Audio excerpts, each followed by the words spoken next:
2 दिवसात माणिकराव कोकाटेंचा राजीनामा नाही झाला, त्यांना त्या पदावरून नाही हटवलं, तर मग छावा संघटना महाराष्ट्रातले माणिकराव कोकाटेंच्या बाबतीत अजितदादा पवार यांना आम्ही निवेदन सांगितलं की दादा अतिशय असंवेदनशील कृषी मंत्री आपण या ठिकाणी राज्याला दिलेला, कृषी मंत्री राहायच्या लायकीचा व्यक्ती नाही, त्याला तुम्ही मंत्रिमंडळातून हाकलून द्या. मागणी अजितदादांना यावेळी केली.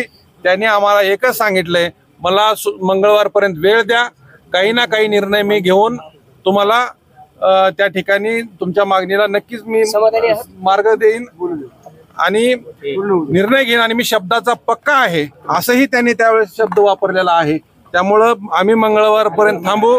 जर मंगळवारपर्यंत माणिकराव कोकाटेंचा राजीनामा नाही झाला तर छावा संघटना आणि महाराष्ट्रातले शेतकरी पुन्हा एकदा अजितदादा पवार यांच्या विरोधामध्ये महाराष्ट्रभर आंदोलन केल्याशिवाय राहणार नाहीत, एवढं या ठिकाणी आजच्या पत्रकार परिषदेच्या माध्यमातून मी आपल्याला नमूद करतो. राजीनामा होईल असं तुम्हाला वाटतं का?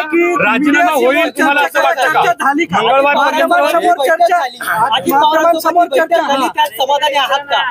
नाही, आता एक लक्षात घ्या, मी एक आंदोलनकर्ता म्हणून आणि ते राज्यकर्ते म्हणून 2 दिवसाचा त्यांनी मला वेळ मागितलेला आहे. 2 दिवस वेळ देणं ही माझी एक आंदोलनकर्ता म्हणून नैतिक जबाबदारी आहे. 2 दिवसाचा वेळ मी त्यांना दिलाय.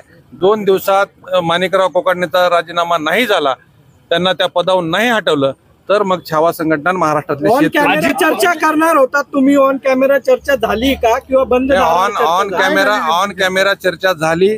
त्यांचे शासकीय कॅमेरे होते, त्यांनी ते आम्हाला फुटेज देतो म्हणून असं सांगितलंय. ते आम्हाला फुटेज आले की आम्ही मीडियाला. परंतु मला एक सांगा, तुम्ही घरी परत निघाला होता, अजित पवार भेटणार नाही तुम्ही परत निघाला होता, मध्यंतरी असं काय झालं की तुम्ही परत या ठिकाणी आला? आम्हाला असं सांगण्यात आलं होतं की आम्ही ऑन कॅमेरा चर्चा करणार नाही, म्हणून मी राग निघालो होतो. शेवटी काय, आज आम्ही प्रामाणिकपणानं काम करणारे कार्यकर्ते आहोत. आमच्या बापाच्या नावावर 3 एकरचा सातबारा आहे. ज्या पोरांनी माझ्यासोबत मार खाल्लाय त्यांच्या बापाच्या नावावर 3 एकरचा सातबारा, एक लक्षात घ्या. आम्ही अतिशय घरावर तुळशी पात्र ठेवून ह्या शेतकऱ्यांसाठी काम करतोय, समाजासाठी काम करतोय. आम्हाला कुठल्या राज्यातल्या लोकांनी डाग नाही लावला पाहिजे, आमच्यावर कुठली शंका निर्माण नाही झाली पाहिजे, ही भावना त्या पाठीमागची. आम्हाला काही मीडियाला मध्ये घेऊन जाऊन हिरो व्हायचं नाही. फक्त एवढंच झालं पाहिजे की मीडियाच्या समोर झालं पाहिजे, का तर राज्याला कळालं पाहिजे की अजितदादा पवार आणि या पोरांच्या समोर चर्चा झालेली आहे. परंतु त्यांचा काय प्रोटोकॉल आहे मला माहित नाही, शासकीय प्रोटोकॉल. या ठिकाणच्या डिपार्टमेंटनं सांगितलं की आमच्याकडे जे कॅमेरे आहेत मधले त्यांचे शासकीय, त्यांचे कॅमेऱ्यातले जे काही फुटेज असेल ते आम्ही तुम्ही मीडियाला देऊ. ब्रीफ करा, चर्चा काय झाली, 10 जणांचं शिष्टमंडळ गेलं होतं, त्यामध्ये तुमचा एक कार्यकर्ता होता जो त्या दिवशी तुमच्या सोबत होता. ब्रीफ बैठकीत काय झालं, तुम्ही सुरुवात कशी केली किंवा दादांनी काय? दादांना मी गेल्या सांगितलं की दादा तुमच्या लोकांनी आम्हाला का मारलंय याचं मला उत्तर पाहिजे. कारण मी अजितदादांकडे आलोय तेवढ्यासाठी की मला का मारलंय, हे आमचं काय चुकलं हे सांगा.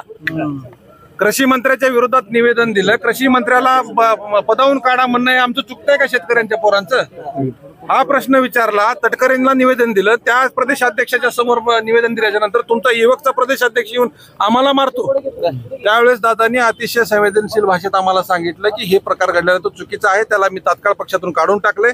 आणि दुसरंही सांगितलंय की इथून पुढे त्या व्यक्तीला त्या पक्षामध्ये मी स्थान देणार नाही.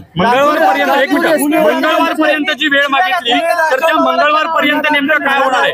मंगळवारची डेडलाईन कशासाठी दिलेली आहे? मंगळवारपर्यंत असं काय घडणार आहे? मंगळवारपर्यंतची जी वेळ मागितली ती नेमकी कशासाठी मागितलेली आहे?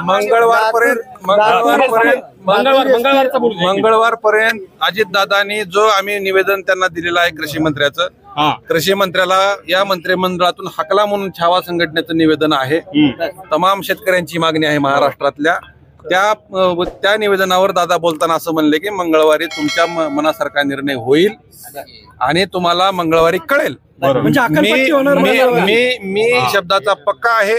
आता त्याच्यात दादाचं काय, तुम्हाला माझ्यापेक्षा जास्त अनुभव दादाचा तुम्हाला जर नाही झालं एक लक्षात घ्या, जर नाही झाला एक लक्षात घ्या, जर अजितदादांनी माणिकराव कोकाटेंचा राजीनामा नाही घेतला, त्यांना त्या पदावरून नाही हटवलं, तर छावा संघटना बी शब्दाची पक्की आहे. तुम्हाला अजित पवारांच्या दारात आंदोलन झालेलं दिसत. आंदोलन बारामती की मुंबई? जिथं कुठं अजितदादा जास्त वेळ राहतात तिथं आम्ही त्या ठिकाणी करू. चव्हाणांच्यावर 307 अंतर्गत गुन्हा दाखल करण्याची मागणी होती. हो, आता अजितदादांनी एसपींना सांगितलेलं आहे आणि एसपींनी पण अजितदादांना सांगितलं की जे काही त्यांचं म्हणणं आहे ते पुरवणी जबाबामध्ये आम्ही नोंदवून घेऊ, त्या पद्धतीने आम्ही कारवाई करू. इथून मी लातूरला गेल्याबरोबर पहिलं काम तेच करणार आहे. लातूरचा मीडिया तिथं सोबत राहील.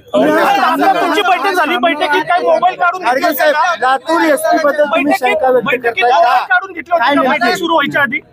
नाही, बैठक सुरू व्हायच्या आधी मोबाईल काढले, त्यांचा ते सिक्युरिटीचा प्रश्न असेल किंवा काढले होते का पण? अंतर्गत प्रोटोकॉलचा काही विषय दडपशाही असेल का मोबाईल काढून गेलं असू शकते ना. आता ते अजित पवारांनी एवढी धास्ती घेतली. चर्चेला बोलवलं मग ऑन एक लक्षात कॅमेरा घ्या, मोबाईल एक लक्षात घ्या. माध्यमांचा एकही कॅमेरा हात नव्हता. त्यांच्या- तुम्ही अगोदर सुरुवातीला असं म्हणाले की माध्यमांच्या कॅमेरा समोर चर्चा होईल, पण तुम्ही जेव्हा आतमध्ये होते तेव्हा माध्यमांचा एकही आमच्यासाठी कॅमेरा एक आत लक्षात नव्हता. सगळे घ्या. माध्यमांचे कॅमेरे बाहेर होते. तुम्ही एक- अगोदर जी भूमिका घेतली ती बदलली का? एक लक्षात घ्या, आमच्यासाठी निर्णय महत्वाचे. आमच्यासाठी निर्णय होणं महत्वाचं आहे. आमच्यावर जे हल्ला झाला त्याच्यावर कारवाईचा आम्ही शब्द घेतलेला आहे. एसपीनं आमच्या समोर शब्द दिलेला आहे आणि कृषी मंत्र्याचा जो विषय आहे त्याच्यावर आम्हाला मंगळवारपर्यंत डेडलाईन